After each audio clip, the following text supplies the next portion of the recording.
Those telltale oil spots on the garage floor were a giveaway that I had leaking seals, and I traced it to the trim pump. I also noticed that while we were underway I had difficulty trimming the engine, and also sometimes it would make a strange noise and seem to struggle, so it seemed like it was time to rebuild the trim pump. It's not very difficult to do, but it requires specialized tools, like this one here, to unscrew the caps off of the hydraulic cylinders.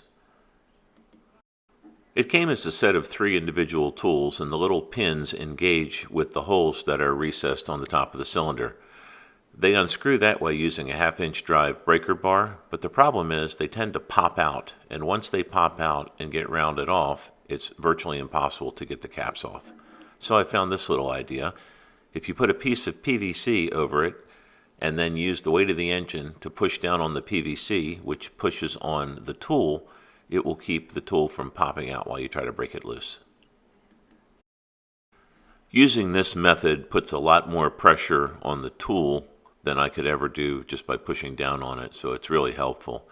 But also, it's very difficult to do this without using both hands, and I couldn't get a tripod in here to get the shot, so it's kind of jumping around, and I apologize for that, but I think you get the idea of how I unscrew these things.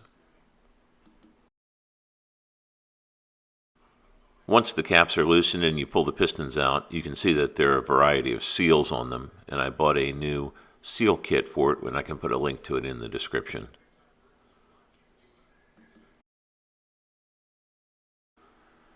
Next, I used a turkey baster to try to suction out as much of the hydraulic fluid as I could so it didn't spill everywhere.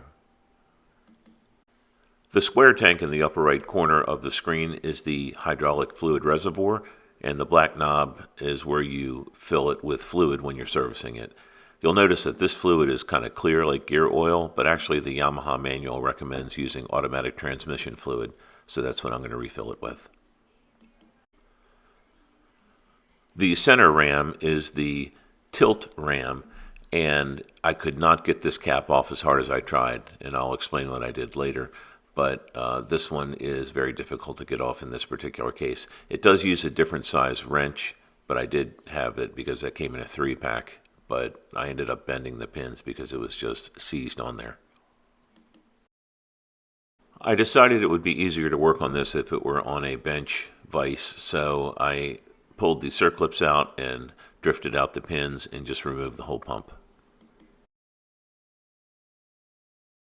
I was actually able to push the top pin out by hand.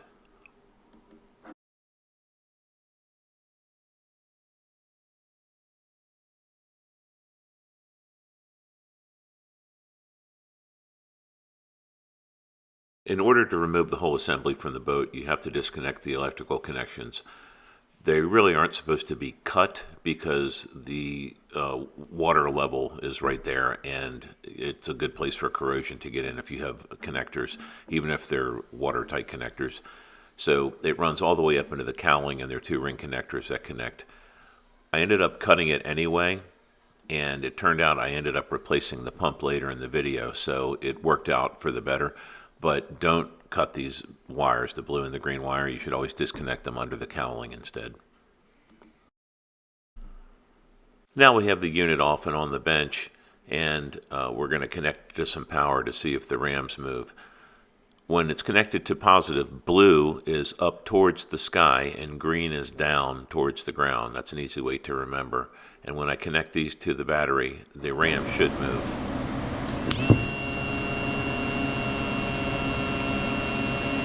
Running, but nothing's happening. The only thing it can be at this point is a bad pump. It does have a diaphragm in it, which tends to wear out over time. I have already replaced both of the caps on the trim cylinders, and then also the cap and the piston in the tilt cylinder because it had a little scratch in it, and I just wanted to make sure I wasn't going to get any water in there and make sure I have a good seal. Plus, all the seals inside have been replaced. So it's time for a new motor. For some reason there is a variety of different fasteners, so I'll get those off and then I'm going to replace them with the correct ones. There were several different permutations of fasteners that were on the pump body. They were supposed to be 1/4 by 20 by 2.5 inch Phillips head with a lock washer, and only one of them actually had that. But what I did is when I removed everything, I decided that I would put it to what I call mic spec and make everything the way it's supposed to be. So I ended up getting some new fasteners once I took these out, and then I also had to run a tap through one of the threaded areas because it was kind of screwed up. Here's a shot of that valve body with the pump removed, and you can see what the inner workings look like. There's like a notched keyway, and that's the diaphragm that's on the bottom of the pump that usually fails, and that fits into that notched keyway, and it turns forward or backward to make the cylinders go up or down. The pump itself has all the information you need, so I ordered one and it was at my house the next day. Pretty convenient. The new pump was an exact fit and had about 4 feet of electrical lead on it with ring terminals on the end that are heat shrinked, and then also a new O-ring. The label also has the data manufacturer, and the box has a QR code on it so you can register it for the 3-year warranty.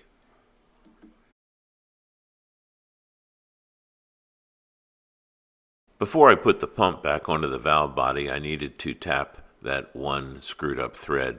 So I put a little tap free on there and ran the 1/4 by 20 tap through it and made it like new again. Whenever I work on this engine or anything that's going to be in salt water, I always put grease on all of the bolts when I reassemble them. I don't know if it helps or not, but it just seems like it would make it a lot easier to take apart in the future.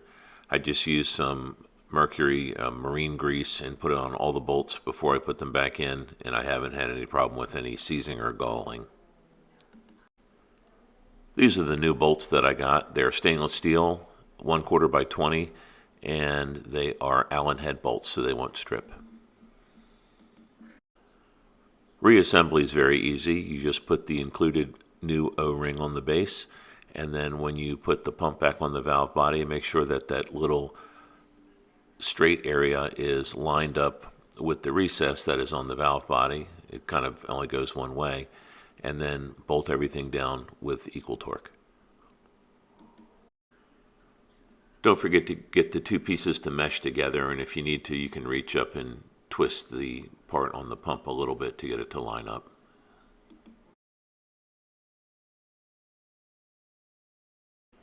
This was kind of hard to do with only 2 hands because I had to hold the valve body up and then try to put some grease on the screw and put it back together and film it and etc. But anyway, you get the idea, and like I said, I always put a little bit of grease on the threads and it makes disassembly that much easier. Incidentally, I was not able to get that main cylinder apart, so I took it to Gulf Harbor Marina Service in Nokomis, Florida, and they hooked me right up. They're a great place to get your engine worked on.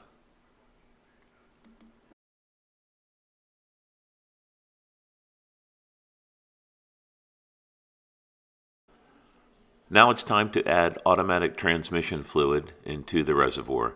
This is what Yamaha recommends in the factory manual.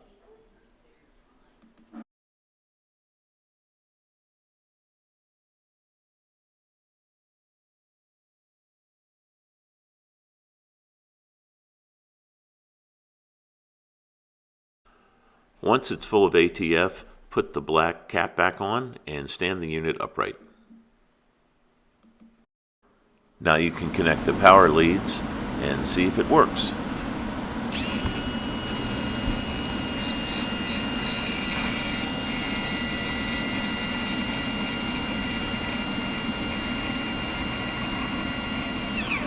Reverse the leads with green on positive to go back down.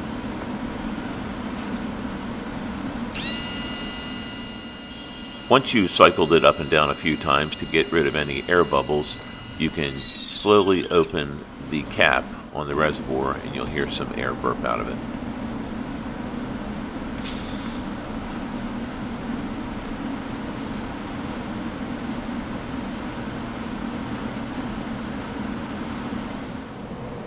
Now it's time to put it all back together on the boat. Initially I had the ram up too high and it wouldn't fit, and then I put the ram all the way down and I couldn't reach it. So it's good to have it up just a few inches, and then you can adjust the attitude of the engine up and down to get it to line up so you can put that pin in.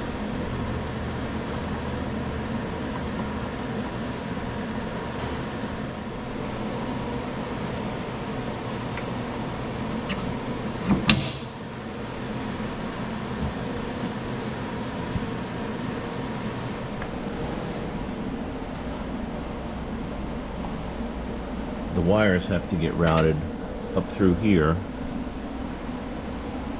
through the top, and around to the other side.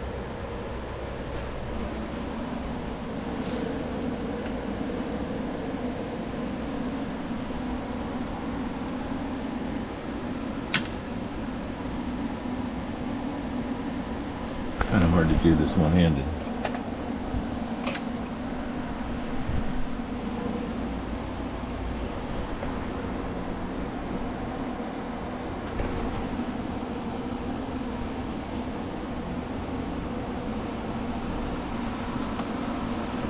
Once I had the wires and the cowling, I wrapped them with orange electrical tape just to make them easy to identify in the future.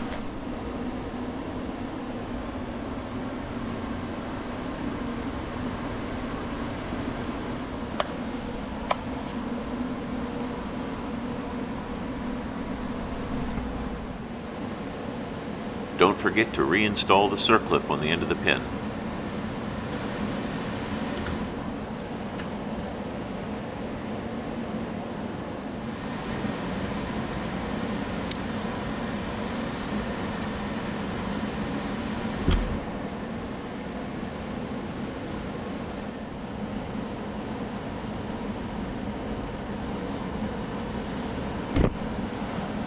As well as the bolt and washer that hold the lower pin in place.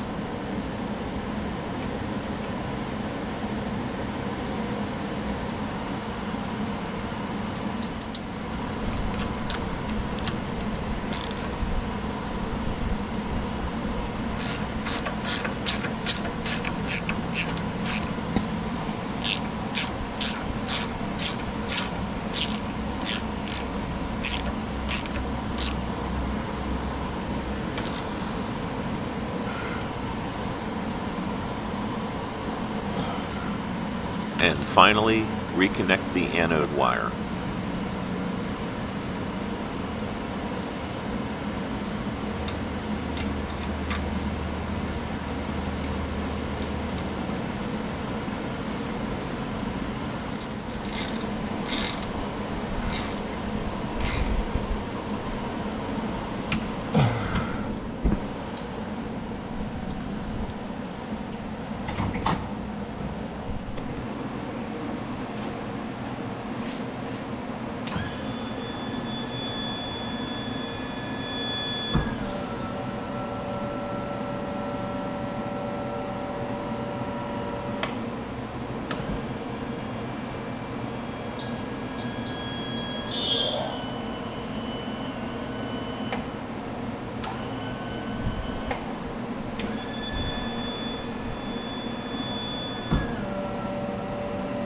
It looks like a wrap. Thanks for watching.